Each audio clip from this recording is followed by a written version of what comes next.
Hi everyone, Sage Topaz here. Thank you so much for clicking on my video. I really appreciate it. I hope everyone is having a wonderful day and staying safe. So in today's video, I'm going to be reviewing Resident Evil Infinite Darkness. And Resident Evil Infinite Darkness is based on the popular Resident Evil video game series. It is a CGI animated anime TV series. And it premiered on Netflix on July 8th, 2021. If you have not seen Resident Evil Infinite Darkness, please stop watching this video right now because I'm going to give away a lot of spoilers. So yes, if you have not seen this TV show, turn off this video right now and go check out Resident Evil Infinite Darkness on Netflix. So you've been warned. So yes, I'm just going to give my thoughts about the movie and give a little review about it. So yes, when I heard that there was going to be a Resident Evil TV series on Netflix, I was super excited because I am a huge fan of Resident Evil. I've loved Resident Evil since I was like 11 or 12 years old. The first Resident Evil game I ever saw was Resident Evil 2. I didn't play it. I watched it. I watched my big brother play it because I was too terrified to play it. So yes, he finished Resident Evil 1, 2, 3, Code Veronica, and I would just watch him play, and I just got so into the storyline. I thought it was so action-packed and scary. I just fell in love with the characters, Jill and Carlos, Chris, and Claire and Leon. So yeah, I just really got into the storyline.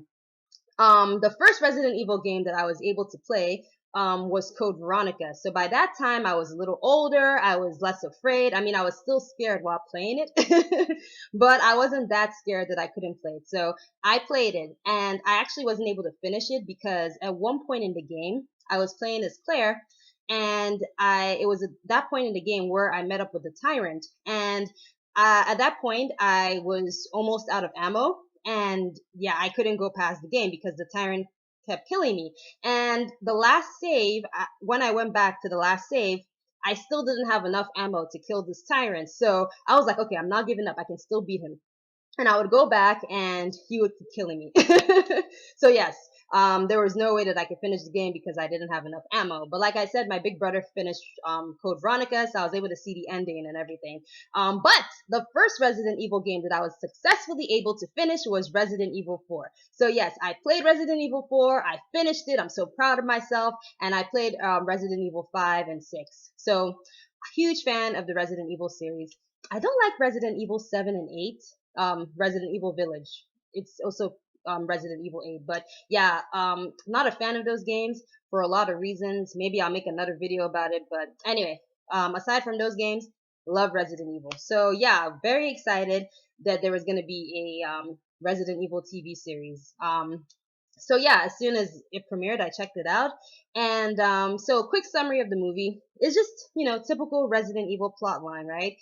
Basically, there's this country called Pananstan, and there was like a viral outbreak, zombie outbreak that happened in Pananstan. So the U.S. Government, the U.S. Army, they went to check it out and control the situation and help the civilians. And it focuses on these particular bunch of soldiers called the Mad Dogs. And the Mad Dogs were led by Jason. And when the Mad Dogs go there, they realize that, oh crap, that there's actually a viral outbreak going on there. So they get infected and they manage to get out of there. And when they escape from Pananstan, like I said, they're infected. And the person who unleashed the virus in Pananstan was the Secretary of the White House, and his name is Secretary Wilson. And Secretary Wilson, what he's trying to do is basically just kind of like blame China so that, the U.S. government and the president won't know that it's actually him that released the virus in Pananstan. So he's just basically trying to like blame China so that people won't suspect him. Also, the Mad Dogs, when they escaped from Pananstan, Secretary Wilson told them what had happened, and he said that he has the serum.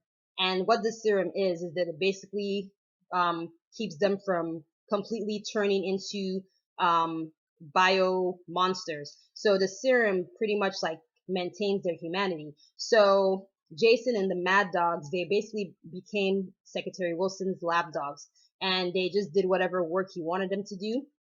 And they they just kept doing whatever he assigned them to do because again, he had the serum that would keep them human. Eventually though, the Mad Dogs ended up committing suicide except for Jason because, they were tired of living this life. They weren't fully human anymore. They were infected. And without the serum provided by Secretary Wilson, they would turn into these bioweapons. So they just couldn't take it anymore, and they ended up killing themselves, except for Jason. And Jason is, he became a agent for the White House. And again, no one in the White House knows that Secretary Wilson caused the viral outbreak in Pananstan. They have no idea that Secretary Wilson is this really evil person who's dealing with bioweapons. So Leon, he comes into the picture, and this was around the time, it takes place in 2006. So it's around the time after he rescued Ashley Graham, who is President Graham's daughter. So President Graham trusts Leon. He's one of his, best agents. So when Leon comes to the White House to meet up with Jason and another agent called Shen Mei, and then there's another agent too, and I forget his name. I forget his name, but yeah, anyway, but there was another agent as well. So when Leon arrived in the White House, of course there was a zombie outbreak, because wherever Leon goes, there just happens to be zombie outbreaks. So there's a zombie outbreak, and of course, it was Secretary Wilson that was, conspired to cause the outbreak, but no one knew this. So Leon is there, and he's a badass, so he's able to kill the zombies and stuff, and they're able to take President Graham to safety. And then President Graham tells Leon and the other agents to investigate what happened and what caused the outbreak. So anyway, it's a whole long story. Oh, meanwhile, Claire Redfield, she appears in the movie as well, and she works for TerraSave. And Resident Evil fans, you all know that TerraSave is like an NGO. So basically, she helps countries that have been affected by bioweapon terrorism, and she helps the civilians there. So when she was in Pananstan, after that whole viral outbreak happened, she came across this young man, and he was mute because he was just completely traumatized by what happened. So she was trying to talk to him, and he wouldn't talk, but he did show her a picture that he drew. And then when Claire saw the picture and saw like the chaos that was going on in the picture, she realized, oh crap, this is like a viral outbreak that happened in Pananstan. It wasn't just like a war, it was an actual like virus outbreak. So she goes to investigate. She does her investigation. She finds out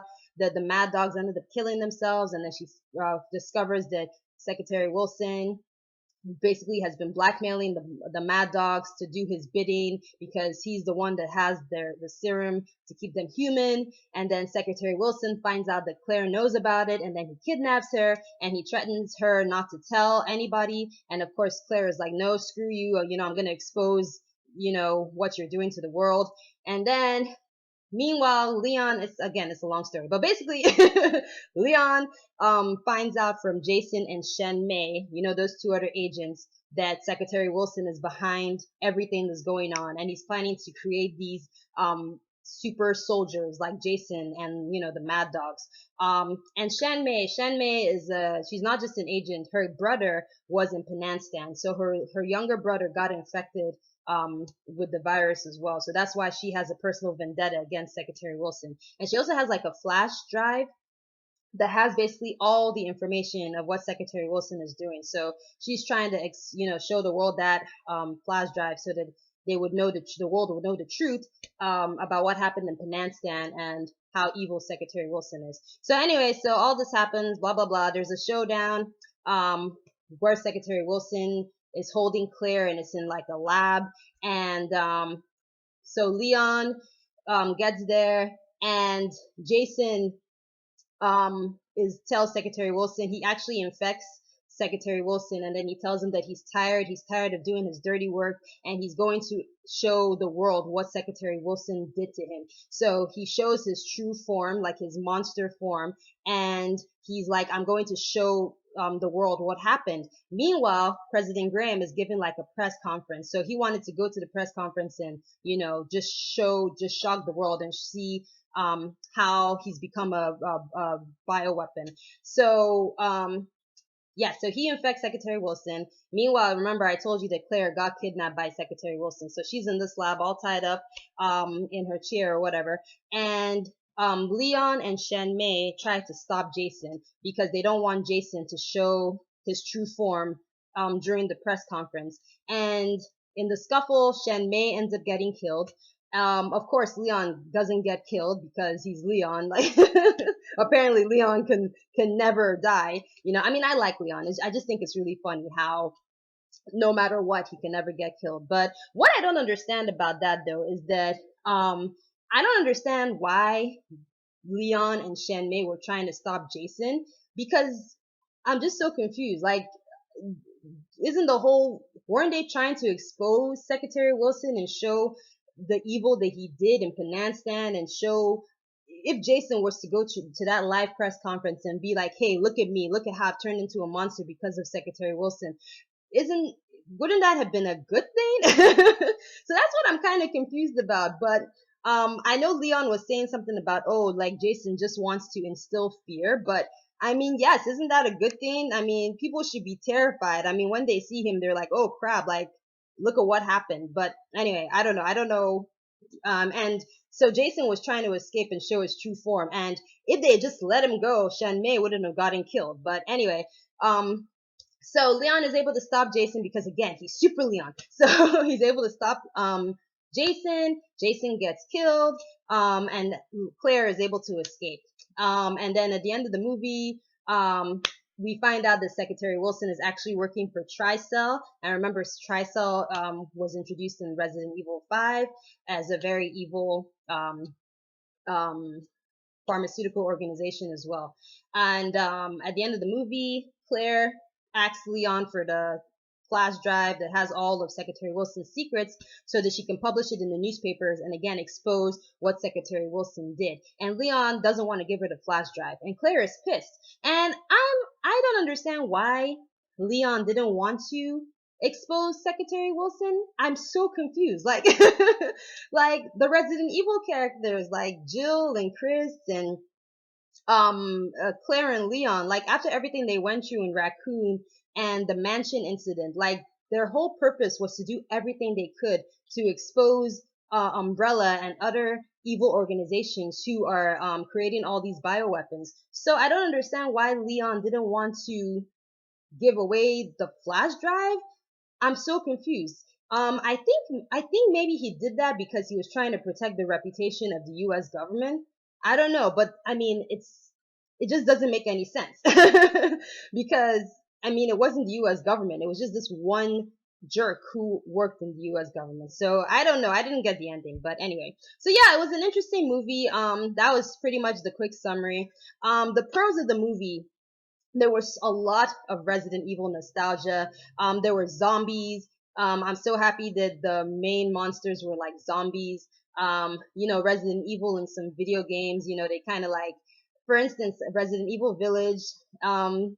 I think didn't they have to do like, weren't the monsters like some kind of werewolves or something like that? I'm not really sure because I haven't played it, but you know, it was, you know, it was nice to see zombies in an actual, you know, Resident Evil TV show, you know, so that was just some really cool nostalgia. Also, I love it was kind of cheesy, like just Resident Evil cheesy. For instance, you know how Leon likes to crack all these cheesy jokes, right? So there was one particular scene where in he was in the submarine and there were like these rats that were infected and they, you know, were infecting the submarine. So when he saw the rats, he said, I wish I bought cheese. And that made me laugh out loud because it was such a corny joke, but it was funny, you know? So it was just nice to see that, you know, whole Resident Evil corniness, you know? Yeah, but it's action packed. You know, there's a lot of like fight scenes and just action scenes. And also it's very Resident Evil in the sense that it's gory and it's a bit scary. There's definitely like a lot of like, it's like I said, it's pretty gory. It's very bloody. It's definitely not for the squeamish. And yeah, it was a very entertaining movie. And also this is very superficial, but I'm so happy that Claire is pretty in in this TV show. Like man, like Claire, I think it was Resident Evil Revelations. There was a Resident Evil game that she was with Moira Burton, and she looked so ugly. Like she was ugly. And like Claire is a gorgeous, gorgeous character. So I don't know why they made her so ugly in that game, but I was very relieved to see Claire looking beautiful again, you know. She's not as pretty as before, but at least she's still pretty. Like I don't understand why they don't want to make her look as pretty as she used to be, but oh well, it was nice seeing pretty Claire again. Yeah, okay. So, is there any other pros of the movie? Yeah, I guess that's pretty much it. Yes. So the cons. Here's what I didn't like about the movie. Not movie. Why do I keep calling it a movie? TV show. So the cons of this TV show is it's not based in the present day. Resident Evil Infinite Darkness is based in 2006, and I just wish the timeline was the present day, like 2021. Because I just would like to see the what's going on with the Resident Evil characters. The thing with Resident Evil games that kind of frustrates me is that I feel like there's not really a lot of like story progression. I don't feel like there's a lot of character development. For example, Jill, for instance, right? The last Resident Evil game that she was in was Resident Evil 5. And she wasn't in Resident Evil 6, and I was very disappointed in that because it would be nice to see what's going on with Jill. I mean, Jill was kidnapped by Wesker in Resident Evil 5. She was brainwashed by him. She was made to kill these innocent people. So, I mean, I'm sure that was like really traumatizing for her. So it would be interesting to know, how Jill is dealing with her trauma, see maybe if she's trying to get revenge and everything. But we don't know. There hasn't been any updates on Jill. Um, yeah, so it's just very frustrating. I mean, I just don't. I just wish it was like again present. The timeline was recent, so just so we could see what was going on with the other characters. Um, Also, another thing I didn't like about the movie was there weren't enough Resident Evil characters. So I mean, it was cool. It was great to see Leon and Claire, but I wish that they included the other characters from Resident Evil as well. I mean, Resident Evil has so many characters, and there are a lot of characters that we still don't know. Like I said, we still don't know what's going on with them. For instance, Billy, we don't really have an update on what happened with Billy from Resident Evil Zero. I mean, there's so many characters they could have brought. I mean, where's Ada? Where's like I said, where's Jill? They could have brought Chris in the movie. Carlos, Rebecca. There are so many Resident Evil characters, and I just wish that they included them and just could show us their interactions and their relationships. I just feel like there's just not enough character development in the Resident Evil universe. And also, I like romance in video games. I just wish that they would include some romance. Like Leon and Ada. It'd be nice if they could explore the relationship. Maybe I'm trying to think. Maybe Chris and Jill. Maybe Billy and Rebecca, Carlos and Rebecca. I don't know, but it'd just be nice to see some more Resident Evil characters instead of these random people like Shen Mei. And I mean, I did like Jason. I like Jason. I actually thought he was a pretty cool character, and he's a tragic, and interesting character. But still, again, he's not from the Resident Evil video games, so I would really, I really, really wish that they included more characters from the video games. But oh well. Okay, another thing I didn't like about the movie. No Wesker! Where's Wesker? I know the Wesker died in Resident Evil 5, but yo, Wesker needs to come back, okay? Like, listen, Wesker is so evil, but he's such a badass character. Honestly, like he is to me, one of the best villains in video game history. And they really need to bring him back in one of the Resident Evil games, and it would have been nice to see Wesker in this TV show. Yes, and another thing I didn't like, the last thing I didn't like about this movie is TV show is it was only 4 episodes.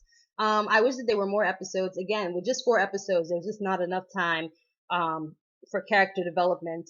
And yeah, so yeah, that's pretty much my review. Oh, one more thing. Another thing I liked about this movie was Leon. I actually liked Leon's voice. Leon usually has like a very deep voice, and it kind of makes him seem cold. But I just love the voice actor. I don't know. I don't remember who the voice actor was for Leon, but I thought he was fantastic, and I hope that they keep him to keep voicing Leon, because I liked his voice. You know, it wasn't that deep. It was a bit, you know, wasn't it didn't he didn't come across as being so cold. And you know, Leon is usually portrayed as like this super hero, which is good. It's not a bad thing, but it's almost like Leon is just so like perfect, and like nothing seems to get to him. But in this movie, when I remember there was a scene where he was talking about Raccoon City, and you know, he was actually pretty vulnerable in that scene, and you can see that that incident really traumatized him. So I don't know, I just like the voice actor, because to me it really kind of just humanized Leon a bit, you know, just kind of made him a little bit less cold, a little bit, you know, more human. So yeah. But okay, so yes, that is my review of Resident Evil Infinite Darkness. Yeah, hopefully there'll be a season 2, and if there's a season 2, hopefully it will include more of the characters from the Resident Evil video game, and hopefully it will have more episodes. And yeah, so that's my review. And yeah, thank you so much for watching, and take care and have a good day. Bye!